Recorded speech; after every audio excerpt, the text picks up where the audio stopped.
Hey, and welcome to the Wrap Up Live. This is the official Raptors Republic live post-game show and podcast where we recap, we dissect, and we have some fun talking about the latest Raptors game. I'm your host, Sahal Abdi. I'm here with Aiden Moss, Oren Weisfeld. We did have Keon Haddad, our producer, in here for just a second, but it's going to be us three tonight. It should be a lot of fun. And like I said, live show produced by Keon Haddad. And tonight, your Raptors were defeated by the Indiana Pacers, 122-114. That brings the Raptors record to 5 games, just had to do quick math, 5 games below 500 to 16-21 on the NBA season. And if you guys love the Raptors, I ask you this every show. Do us a favor at Raptors Republic, subscribe to the YouTube and subscribe to our podcast channel, The Rapcast, wherever you're watching or listening. All right, guys, another difficult game. Let's get right into it. Another difficult game.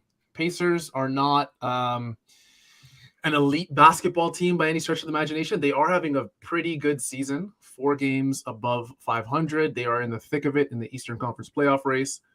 And they have some pretty good basketball players. Tyrese Halliburton's been one of the better guards in the conference. Benedict Mathurin has been a revelation as a rookie for the Indiana Pacers, and he definitely has 3 fans here on the show, at least, in us 3. Oren's done a ton of work on Benedict. He is Benedict's unofficial best friend, from what I'm hearing. That was Benedict and Matt Churin out there. Hey. You got to choose between McGlure and Maturin now, man. It's one or the other. Me? Yeah. Mathurin? Go with the young guy. Let's get into the game, guys. And really quick, it was a back and forth game to start. The Raptors did take the lead in the 4th. They had the lead in the 3rd, and then they kind of gave it away in both the 3rd quarter and the 4th quarter. The Pacers shot pretty well. The Raptors, 45% as a team is, I guess, better than what you'd expect from what we've seen this season from the Raptors, as well as 33%. I'm usually used to seeing the 20s from the Raptors, so that's maybe a little bit of an improvement as well. What did you guys think about the overall game? I guess I'll go to you, Oren, first. Anything that stood out to you, particularly, I guess, at the end of the game? They kind of suck, the Raptors. Yeah. That's where I'm at right now. Yeah. There's a lot to talk about, but looking at the team stats, all over, I think the Pacers outplayed them in a lot of ways. But, I don't really love to see the Raptors taking 42 threes, and it felt like that. They definitely had really good looks, and they missed a lot of them. And Fred and OG definitely deserve some blame here just for this ongoing cold streak from 3. But at a certain point, you need to find other ways to get buckets. And I felt like in this game, the 3 ball wasn't going down for long stretches, and they just didn't have counters to it. Mm-hmm. So we've seen that all season. Siakam's the only one who can really get to the rim, and then other guys can make threes, but not do too much else offensively. And I feel like tonight they shouldn't have taken 42 threes. And I think that's a big reason they lost. But yeah, rebounding was bad. Transition defense was bad. It was a bad loss.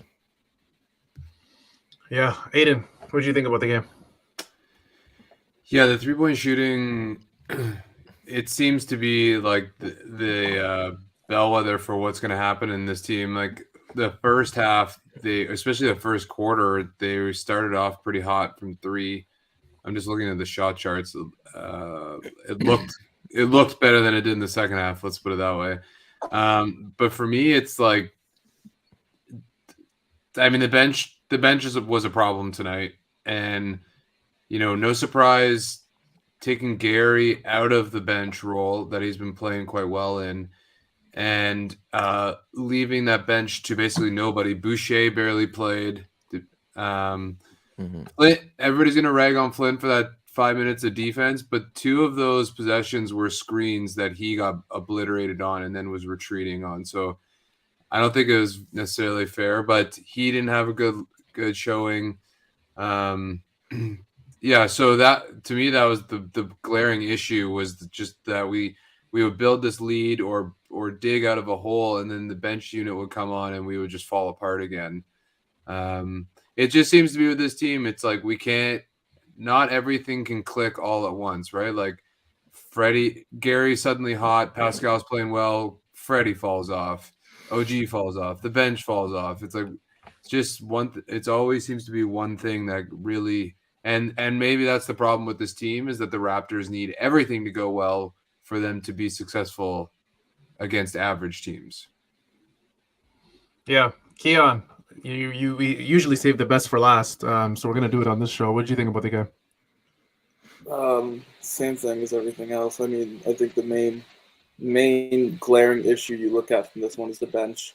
4 points is pretty ridiculous compared to Indiana. They had 51 bench points to 4.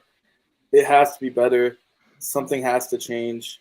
You got to move someone to the bench. You got to play someone up. Like, you got to play Dalton. I don't know. There has to be something you do because that was pretty bad. And they were playing. They felt like they were playing good on defense, offense. They weren't guarding. They were allowing easy layups at the rim, open threes.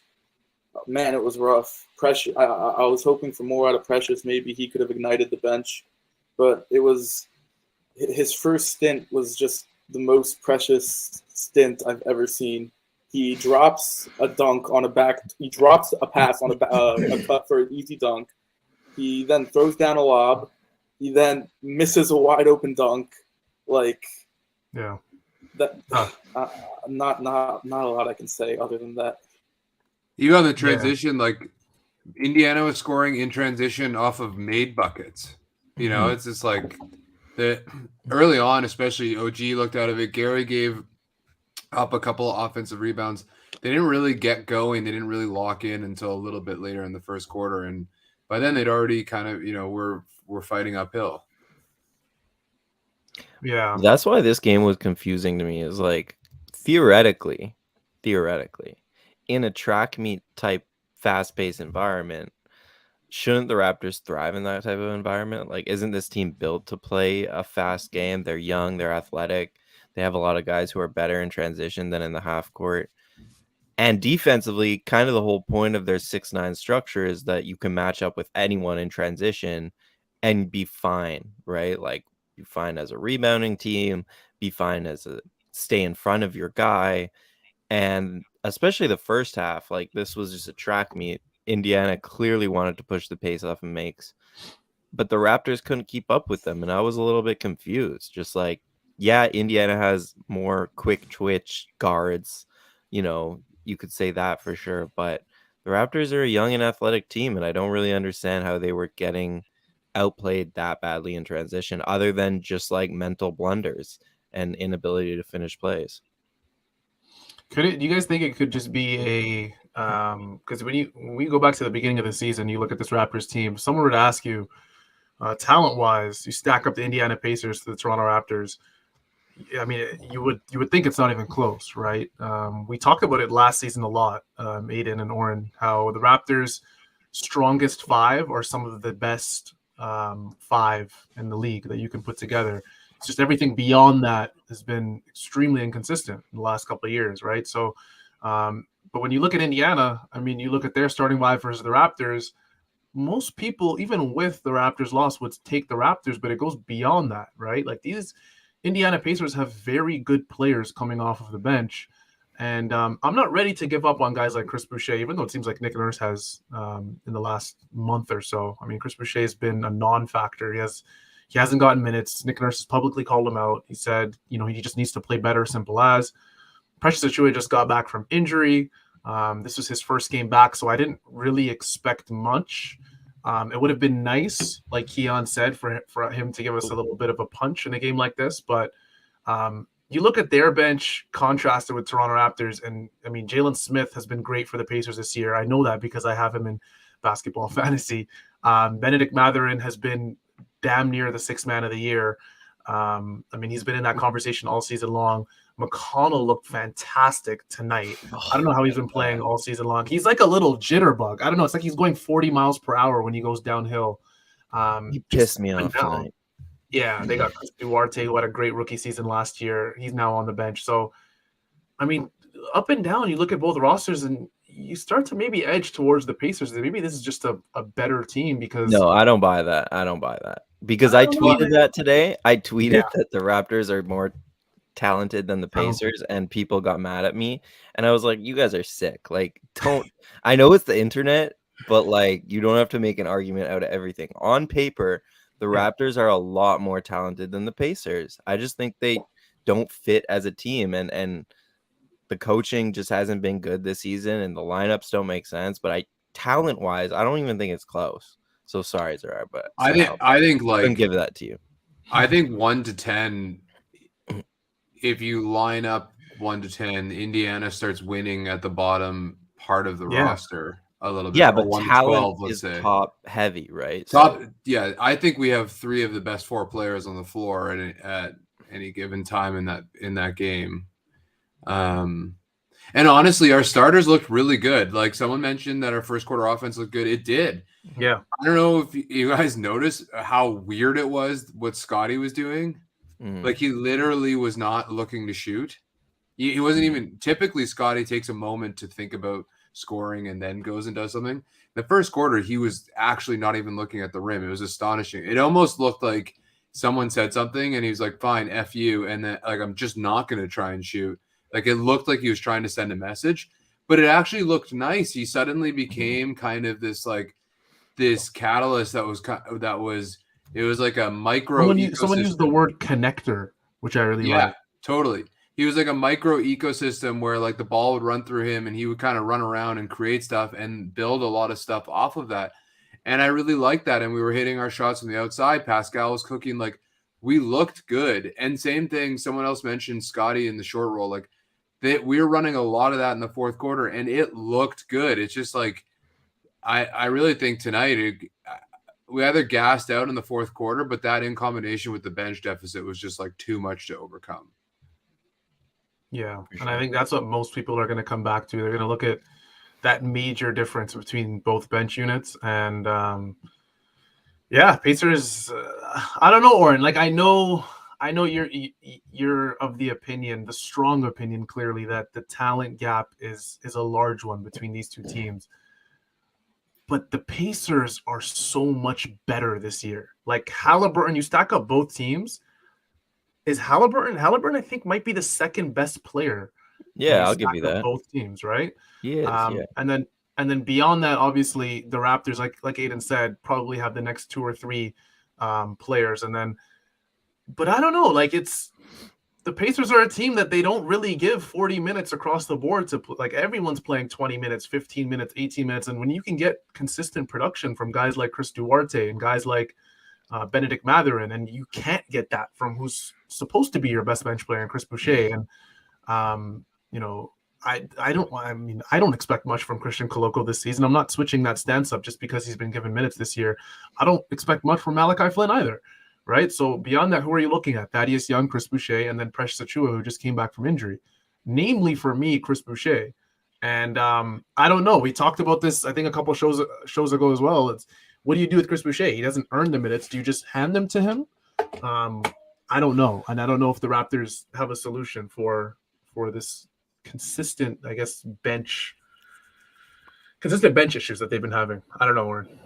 I just saw it. Sorry, Josh Lewenberg tweeted that the bench had more fouls than points. Yeah. Well, that was another problem tonight all around. Look at the personal fouls. Like the Raptors were just hacking the some of those out of them. I'm definitely a homer, but I felt like the foul calling tonight was pretty brutal. No, but here's the thing. Like the Raptors foul a lot all the time. And you're right. The refs called a brutal game in terms of just ticky-tack stuff. But that was from the opening tip-off, and you have to adjust. And they didn't adjust. And they were hacking way too much. You also hack a lot when you're tired, by the way. Yeah. That's just like a natural kind of response when you're getting blown past, which seemed like every possession in the fourth quarter. TJ McConnell was just having his way, Benedict Mathurin. I mean, everyone looked exhausted. We should get back to Barnes later because I want to talk more about him. But yeah, I think in terms of if we're going to talk about like the talent on this team and how it fits, like I think Thad Young is very talented. Chris Boucher is very talented. Precious Achiuwa is very good. Flynn even has a lot of skill. I just like, on one hand, when Trent goes to the bench, it's just going to obviously be weighted to where the starters are doing the bulk of the scoring. But I also think the big problem with this team is just that, like, partly because of injuries and partly because of Nick Nurse's whole philosophy is just like, it doesn't make sense. Like, nobody knows who they're going to play with on any given night, and the rotations are always changing, and they haven't found the right mix in terms of like, okay, this is our bench group. We have these two creators, these two shooters, and on and on. And even talking to like Fred VanVleet about this, he was like very honest about being like, I want a set rotation. It helps us as players when we know who is playing with who every night. And they're not doing that. And like, you kind of expected it tonight with two guys coming back into the lineup and finally being healthy. But at the same time, we're almost halfway through the season now, and I have no idea what the rotation is. And I think that's a problem. Keon, you haven't talked in a while. So where are you at with, do you like just like random guys getting thrown in random spots, or do you want it to be a little bit more consistent? I think it has to be more consistent. In the past, when this team has been good, there's been a set bench rotation. There's been a bench mob. It's been a set. Everyone knows their role.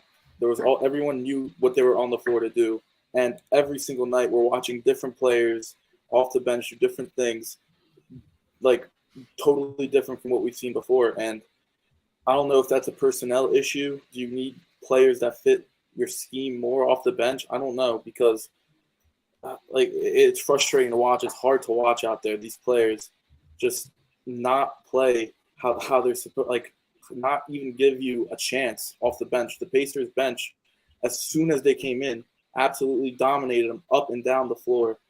And you can't keep playing this way off the bench. You can't just keep giving different guys different minutes whenever you want to. You need to like go to each player. This is your role. This is what you're going to do. And that's obviously not what we're seeing right now. And it really shows what's going on off the bench.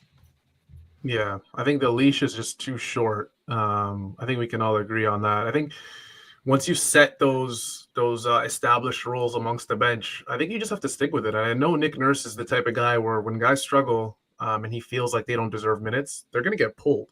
They may not play the next game. But it's gotten to the point, I think, this season where we are so far down on that spectrum.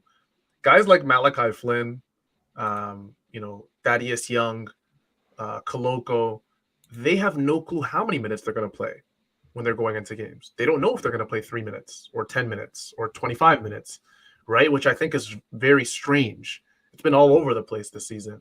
And I think that's a fair bit of criticism I think most people have for Nick Nurse, where guys aren't just aren't getting consistent shots, right? And when I say shots, I mean opportunities. I don't mean literal shots, but I mean opportunities on the court. And I think it starts for me with Chris Boucher. The Raptors play well as a team. It's almost like Chris Boucher, and I know there's probably some weird statistic out there, but the Raptors play very well when Chris Boucher is on one of his roles, right? Like when he's playing really well, the Raptors look like a totally different team because he's coming off of the bench and he's making a difference, and he's being thrown in with 2 or 3 starters, and he looks like a plus when he's out there on the court. And I think if you've decided as a coach, hey, I'm going to give Chris Boucher 4 minutes in a game because he hasn't been playing well, or Koloko's going to be saddled with 22 minutes for whatever reason, right? If there's a size mismatch or whatever, or Koloko's not going to play at all. Man, there needs to be some more consistency, I think, in the playing time for some of these guys, and also for their development. We haven't even really spoke about that. Like, it's really important for their development for guys like Malachi, who's, if you asked me a month or two ago, I didn't know how long he had left on the Raptors, right? Christian Koloko, like right now, is very, very important. If you feel like he's too good to be with the 905 right now, give him a consistent amount of minutes. It doesn't have to be 15, 20 minutes. It could be 8, it could be 10, but don't DNP him for 3 games and then play him for 1 game for 4 minutes and then play him for the next game for 22. Like, it's not, none of it's making sense to me. The rotations just don't I don't know. I don't really have answers for them. Some of it's on the front office too. Like Koloko, Achua, and Thad Young, I think, are all 5s. Like, they're all best at the 5. And they're all coming off the bench. And Ken Burch, who doesn't play. And they're all coming off the bench. So it's like none of them are good enough or fit well enough to start. And so they all come off the bench, but they all play the same position. Like that's just like why people are calling for a trade. Like, that's just unsustainable. You can ask Nick Nurse to do whatever he can, but some nights, I think especially against certain matchups, and this is an Indiana team with a lot of quick guards, that it just doesn't work to play that many bigs who essentially play the same position. Yeah. Yeah, the roster makeup is what it is. It's not the best, and I don't mind playing different guys against different matchups. In fact, like I argued for that before with guys like Birch, and you have more traditional big, blah blah blah. But I agree with all of you that it's the rotations that are the problem. Like we saw this early in the year with Banton and Flynn. It was like one guy would get 6 minutes in the first half, the other guy would get 6 minutes in the second half, and neither really were effective. Or if they started to be, they disappeared. And I don't know that there's that many teams that do that. And it's like we need to not only have consistent bench players come out consistently, but we need to have the starters who are pairing with those come out consistently too. Like today at one point it was Pascal and Gary, and before it was like Pascal and Freddie. And it's it's just I'm trying to keep track of it in my head, and I can't really. I'm like now I don't even know what's a new lineup and what isn't, and I don't think that's benefiting most players on this team. Like you're all saying, I totally agree. Yeah, and I think that's what I look at. What is the potential benefit? Because usually when you look at a scenario like this, there's something to benefit from this, and I don't see what it is. Because you're not developing the younger guys, which is fine. I mean, if you feel like you have a very good team, right, you kind of sacrifice some of that for playing the starters more. But this isn't a very good team right now. So the bench players are out of whack. They don't have confidence. The starters are overplaying themselves. And they look good, to be fair. Like we talked about that. The starters look good. And I think Nick Nurse looks at it like, why am I going to take out starter X if he's playing well? Well, starter X and Y and Z are all getting extremely tired at the end of the game and getting blown past by TJ McConnell 5 possessions in a row, right? And he's kicking it out and finding all types of different guys for wide open shots. I think there has to be a balance there. And we are now, how many games? 37 games into the season. So almost halfway there. And that consistency hasn't been established, which is very frightening for the Raptors, because now I'm starting to see national media articles come out where it's like, they're separating teams into tiers, and the Raptors are in that second to last tier where it's like, oh, is this a play-in team or what? And deservedly so. I mean, they haven't looked great this year. So, yeah. Yeah. Scotty Barnes, should we be positive? I feel like we should be positive. Yeah, he had he had the best game of his season. One of his better games. Definitely. Yeah, like I agree. Very locked in defensively from the start. And we've talked about how he's better playing up defensively than he is against point guards. And yeah, he was really good on Miles Turner tonight. Turner had a pretty good night. But yeah, Scotty was definitely locked in, and it's not a one-on-one job. His weak side help was great.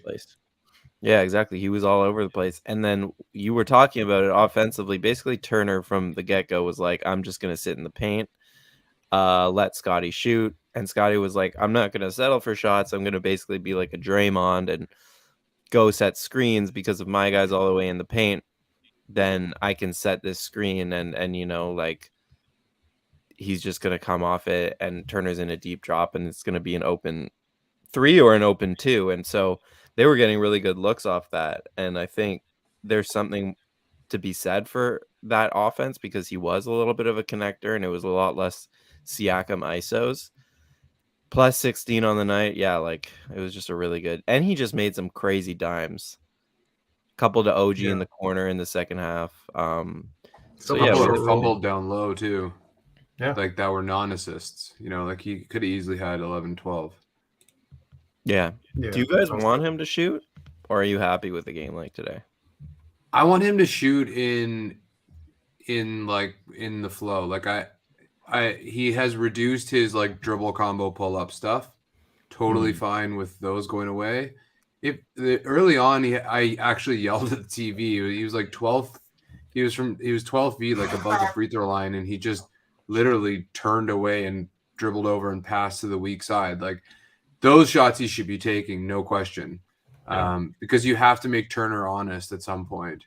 But it didn't really seem to matter thus far. So I want to see more of what we saw tonight, but maybe with a couple of more shots in there as well. We were trying to figure it out when we were watching, and it's like it sounds like he hurt his wrist during warmups. So it might have been that too, that he was just not comfortable shooting early on until he got his wrist warm. Yeah, and you never want a guy to stop shooting altogether, because then you get a real confidence issue.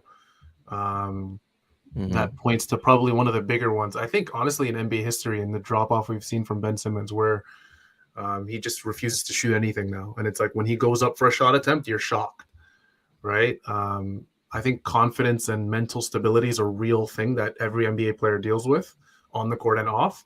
And I think their play and their decisions they make on the court of, hey, does my coach and my team trust me to take this wide open three, or do they trust me on the short roll if a team's giving me a bunch of space to attempt this mid-range jump shot? I think the thing with Scottie is you just look back at last year and you see what he was doing great, and you just go with that. And Aiden mentioned it earlier.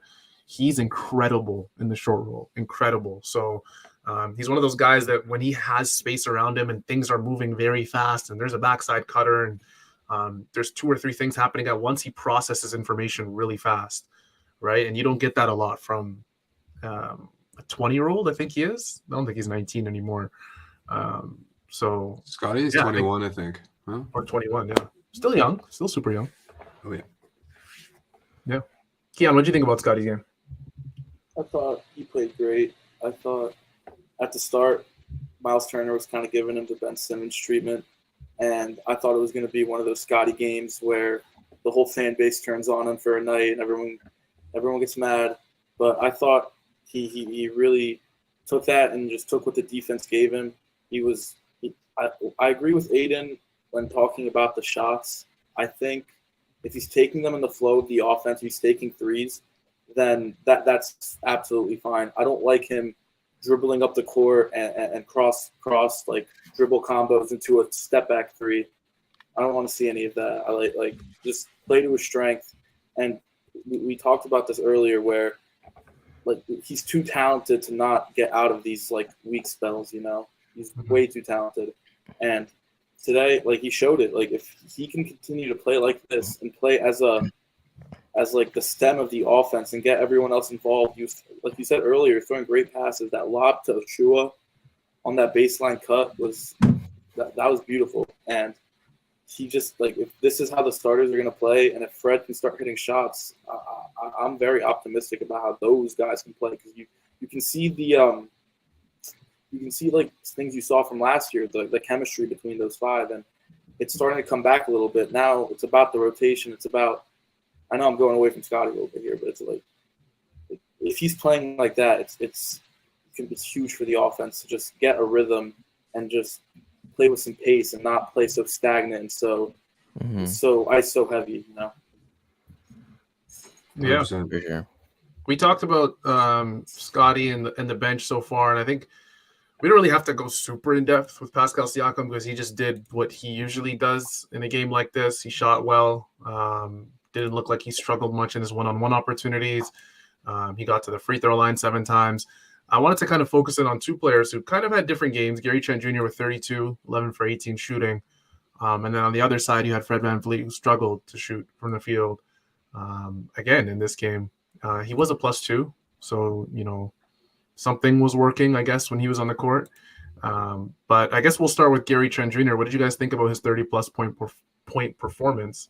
And how it just seemed like every time the Raptors were out of the game, he kept shooting them back into it. I do want to say quickly on Pascal before we move on. He had 7 field goal attempts in the first quarter, 4 in the second, 4 in the third, and 2 in the fourth quarter.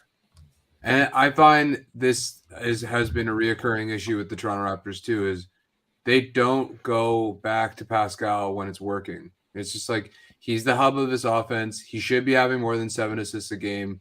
He should have 30 every game. They don't give him the ball when we need him to score. Like, it doesn't make sense. So I just wanted to highlight that quickly as on the side.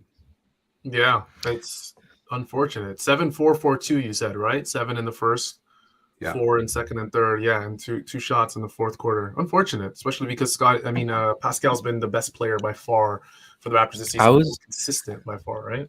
I was looking this up though. I think he's like fourth in the league in fourth quarter assists this season. So part of it might be the way defenses are playing him. Probably just as the game goes on, they're shading more and more help his way. But that's kind of the trick too with what we're saying about getting Scotty more involved in the offense is that goes away from Siakam ball and like heliocentric Siakam offense, which I think has been pretty good at times for the Raptors. Like let our best player touch the ball every time in the half court. Like Let him it cook. felt like they're in between like some games they are happy to do that, to do like the Luka thing essentially. And then some games it's like, nah, let's do something completely different and have Scotty or Fred handle the ball. And I would like consistency. Like I'm not even saying one is better than the other. I'm just like, like I mean, not every game you're gonna play the same way against different defenses, but yeah, at least in the clutch, I feel like you should play the same way in the clutch against different teams. We don't do this Anyway, a lot during yeah. our show because we are a live post-game show. But I saw someone in our live chat say Donovan Mitchell scored 71 points. Yeah, I looked that up. It's real. 71, 11 assists, 8 rebounds. That's They went all to we need from overtime. Pascal. If we get that from Pascal, we're winning. Wow. Um, To the free throw let's line go 25 Gary times. Freddie. Okay. Yeah. Yeah. What's Okay. interesting about Gary Freddie is two guys kind of trending opposite ways right now. Both free agents potentially. Like to me, I was thinking about it today, and I'm starting to face the music here that like the core now is Pascal, OG, and Scotty. And then the question is, what do you want to do with these other pieces? Because I don't think I've seen anything from Freddie this year that makes me believe in him long term for this team. I could be wrong, and unless he plays a different role, but I'm just starting to get the feeling that maybe his time has ended here. I'm not really sure, but tonight was a good contrast of those two guys. So I'm interested in your guys' thoughts. I think I'm of the opinion. I'm not 100% there with you, Aiden, but I see that a lot of people are kind of where you are with the Fred VanVleet situation, particularly. I am of the opinion where, if he does end up in trade talks and it does become national news that, hey, Fred VanVleet is being shopped around, I'm not going to be shocked. Nor am I going to be very. No, I take that back. I was going to say I wouldn't be angry if he was traded because Fred's just a great person. Great part of this team too. Great leader. I would be sad, but he has not played well this year at all. And I think the drop off has been insane because last season was his best season. It was his career year, right? He made the All-Star team. And I think this year now you look at it and it's a massive, massive drop off. And people are starting to wonder, is this, maybe the beginning of the end for Fred? Is this is his future limited with the Toronto Raptors? I'm not 100% sure. Something has to change. And this is why I talked about potential benefits, right, guys? Because Chris Boucher, if you want to trade him, everyone's like, oh, we'll trade him for a guard. Trade him for a guard. His value is at its lowest point right now. He's not playing. Forget him not playing well. Fred VanVleet's not playing well either, right? So it's not like we can just throw guys around and say, oh, we'll get a couple firsts for that guy and we'll get this for that guy. Like these guys 100%. aren't playing well. So there's no benefit coming out of this. Someone said Orange laughing at Sahal's corporate talk. No, Orange I was laughing at some comments. Oh, okay. He does also laugh at me sometimes. But to me, to be clear, like I would love to keep Freddie, but the thing is that you're gonna have to pay him a ton.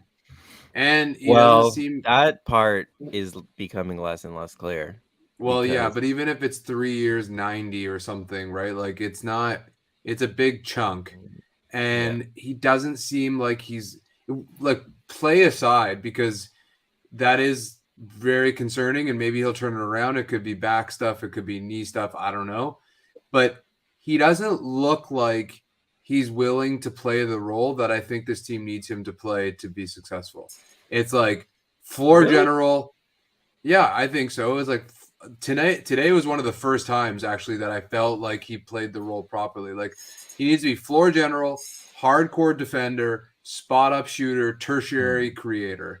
And like I do see him evolving into that, and tonight actually felt that way, and his defense is a lot better, at least on the help side. His on-ball defense is still trouble. But I'm just wondering, like, if that's something he wants to do long-term too, right? So I think I've seen him buy into his role. Like tonight, he had 12 of his 15 shots were threes. So he was primarily spotting up, and he's been doing more of that this season. But the problem is, if you play him in that role, which is the best, I don't think the Raptors expected Scottie and Pascal to develop this quickly in a lot of ways, to where now it doesn't make sense to have the ball in Fred's hands as much. But the problem is he's not hitting shots. So if like the ball's not in his hand, he's not hitting shots, he's pretty useless offensively, let's be honest. And his defense is down.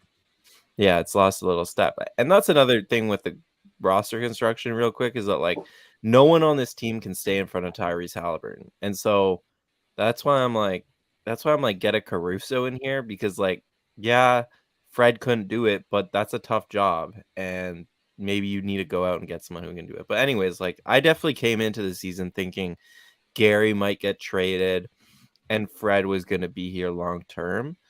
But at a certain point, you have to respect the results of what we've seen, and Gary's just been better, like flat out. Yeah. And he definitely fits. I mean, both of them fit beside Pascal individually, at least. But recently, you've really seen Gary and Pascal have a really nice two-man game. So it's really tough to say, because he's definitely their leader, and it is harder than just the on-court stuff to send Freddie shipping. There's going to be some repercussions in the locker room. He's Pascal's best friend. They came into the league together. So it's complicated, but there's no doubt if he keeps playing this way and the fit continues to not work, they're going to have to consider some of that stuff. Yeah. Well, 4 minutes ago, guys, right, during Aiden and Oren's little mini rants, I got an email, and I don't know if you guys can see it. It says Manscaped, review your recent order. This wasn't planned, but this does work out absolutely perfectly for me, because now I can talk about one of my favorite products, a product that I just informed Aiden, Keon, and Oren just before we started recording that I had to go back and purchase another item. And what you guys see here is the Body Buffer. This is a body scrubber, right? You use it when you take showers. And absolutely incredible, great feel. It's made out of silicone, it says on the front. And by the way, Manscaped packaging, I just want to say this really quick. This whole gold and black thing they have going on is fantastic. I love it personally. It's like a nice matte black with gold. And like we said before, guys, you don't have to spend a bunch of money to use our particular code RAPUP, RAPUP, for 20% off and free shipping. You don't have to purchase a $300, $200 bundle, something that's worth $100. This right here is $24.99, I think US, and $29.99 Canadian. So you can use it on this, still get 20% off. You still get free shipping. And I don't know how they got this to me, this body buffer, in 4 days, the week before Christmas, but they somehow did it. And hey, now we're in 2023, right? We're past that Christmas rush.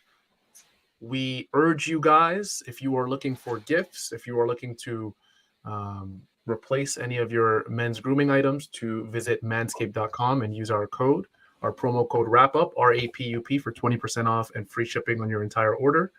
And yeah, I think I speak for Oren, Aiden, and everyone when I say they got great products. And this email, I said it, guys, it wasn't planned. You guys can see it right here. It says, I think, 5 minutes ago. So, yeah, purchase your wrap-up items. Right, sorry, you're a Manscaped. That was pretty good, Sal. That was about a minute 20. We're gonna have to cut that by 20, but trim it by 20 next time. But that was good. Sorry, guys, I have to go once again.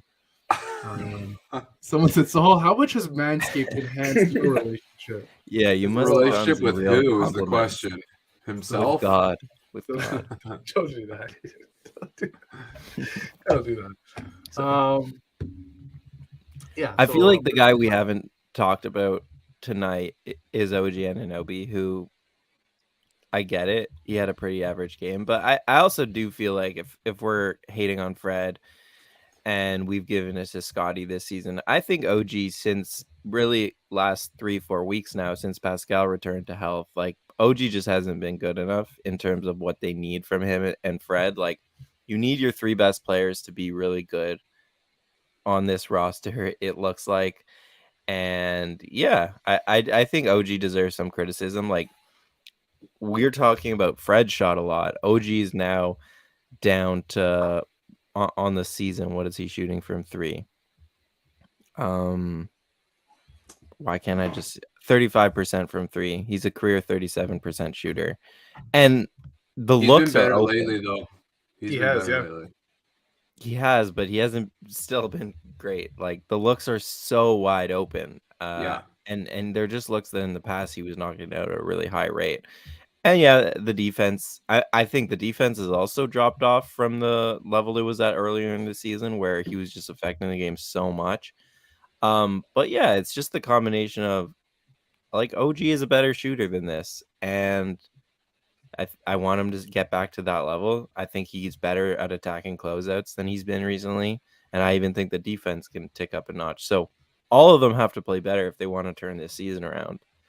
And I mean, you said OG is part of the core. I'm not sure I agree. Like, I think Pascal and Scotty are definitely the guys who are not going to get traded anytime soon, but I don't know. I think OG is in a similar camp as Fred, just in terms of. Don't agree at all. I think like OG's at a huge discount right now. We're giving him. I'm giving him a huge benefit of the doubt offensively. Like, he's gone back to some of his old bad habits where he's just like stumbling and throwing the ball away and falling over, and it's really frustrating.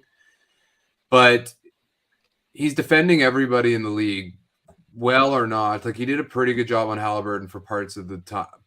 No, he's a great defender. He's a top he's like shutting down guys constantly. He still bends, offenses just through his like presence alone. He's only going to get better. He's only going to become a better shooter.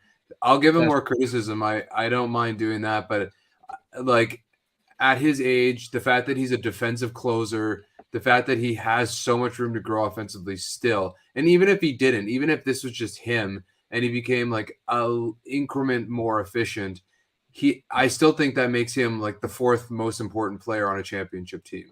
No, that's fair. And real quick, I wouldn't trade OG either, and all that's fair. All I'm saying is, in the past couple of weeks, he hasn't been good enough. And we don't talk about him because enough of other people have been even worse.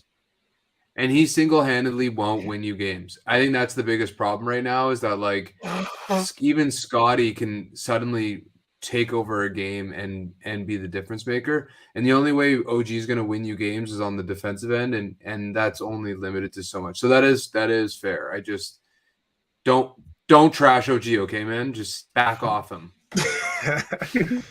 It's good that the last time I checked his 3-point percentage this season, it was at 33, and now he's inching towards 36. I just did a quick math in the last 5 games. Last game is. No, go ahead. No, I was going to say the same thing. So go ahead. Yeah, the last 5 games since December 23rd at Cleveland, he's shot 16 for 36 from 3. So that's 44% in 5 games on 36 shots. So it's getting better, and he's 48% from the field. So, I mean, I get where you're coming from, Oren, where it's like when OG kind of flutters a bit, the focus isn't really on him.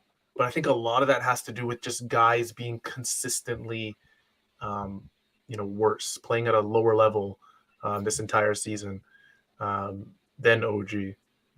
My real problem, too, when I say, like, is he part of the core, is just that him and Pascal for 2.5 seasons now have not been playing their best ball beside each other. It's always when one of them goes out, the other one is really good. But when they play together and are on the court together, it doesn't feel like their skill sets enhance each other's. And I guess that's my main thing is like since Pascal started really ascending after the injury, OG has gone back to this role where he's kind of just a spot up guy, and it's just limiting what we know he's capable of. Yeah, that's fair. I think as Scotty blossoms, though, OG's like function, I mean, maybe to his to his disappointment is kind of going to be what we see now. And I don't think that's a bad thing, but I mean, that's a good point. Yeah. And I do think with that relationship, it accentuates on OG's side, I think, more than Pascal. Pascal has no problem playing like a superstar when OG's there or when OG's not there. Yeah. But I think with OG, he does revert back into that role that every offseason we come back to and we say, well, OG can play much better than that role. And then, midway through the season, we're back. We're back to kind of where we were before. It's one of those things where you kind of wonder if OG's on another team, which obviously I'm sure no Raptors fan wants, does he explode into that, all-star that many people think he's capable of exploding into? So, or does he just, is he just that really good 3-and-D player, right? Like he is now. I can't really say we'll see because I do not think OG is anywhere near the trading block right now. And I don't know if any Raptor is because almost every Raptor is not playing well, which is not great news, which is why Raptors are now 16-21 on the season, 5 games under 500. I think, guys, that'll do it. Yeah, we have. Let's get out do of we here. have? Yeah, I mean, we're not going to do Can-Am, we got to do the Can-Am on a Pacers game. Oh, Can-Am. Keon, you haven't said anything in a while. Who's your Can-Am player of the game? I'm a little rusty. I'm going to go with, it has to be Gary. I don't think there's any other player respect. who went nearly played as well as he did. Every time the Raptors looked like they were out of it, they were losing momentum. He came in, hit a big three. Has to be him. It's been him the last 2 games, and he continues. He's on one of his tears. We saw him do this a lot last year. 25-point games consecutively. We saw that last year, and if the Raptors want to start winning games, they're going to need it again. And tied for the team high in 40 minutes, hit 5 threes. That's exactly what you need. But we can't give it to Pascal. So every game, so Gary.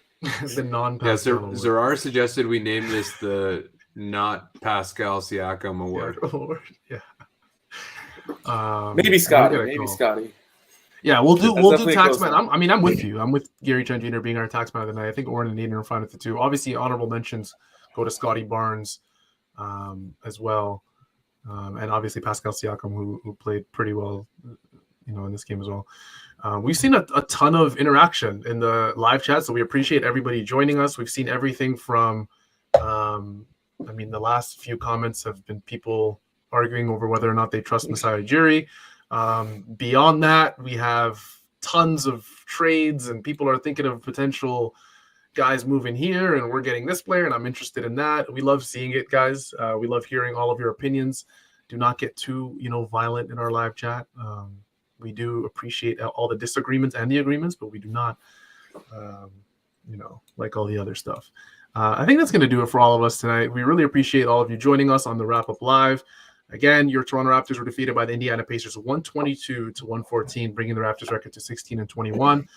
The live show was produced by Keon Haddad. You see him in the bottom left corner of the screen. That was it for myself, Keon, Oren, and Aiden. We'll see you guys, I believe, Wednesday night versus the Milwaukee Bucks.